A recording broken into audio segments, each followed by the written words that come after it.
Gusto ko lang talagang gawing makabuluhan bawat araw ko dito. Kaya naman that specific afternoon, ito yung ginawa ko. Gawin natin makabuluhan ng hapon na to sa pamagitan nito. Free brownies. Simple lang. If you believe God loves you, then get 1 brownies. Grab ko na din yung opportunity na to para makapagpasalamat sa kaibigan natin na si Food Trip sa Norte. Thank you for featuring us. Alam kong hindi sapat ang bilang ng mga brownies na to, pero sa mga taong nandito nung araw na yan, di rin naman lahat ng nakabasa ng mensahe kumuha ng brownies. Yung mga nahiya, may mga di rin siguro nila napansin. Di ko din naman sinasabing kapag di ka kumuha ng brownies, hindi ka na naniniwalang mahal ka ng Diyos. Salamat dun sa mga naka-appreciate, sa mga magtotropang gusto lang kunin lahat dahil they really believe na love sila ng Diyos.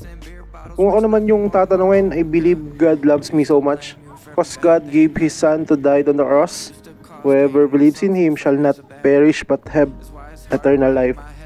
Isa din ako sa tinubos ni Kristo. Siguro kung di ko naranasan ang pag-ibig ng Diyos noon, lulong pa rin ako sa mga bisyo at di ko alam kung anong direksyon ng buhay ko ngayon kung di ako minahal ng Diyos.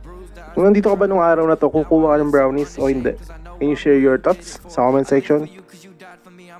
Maraming salamat nga pala sa panonood ng video na to. That's 90 seconds. See you again on my next video. Thank you guys. Stay safe and caffeinated.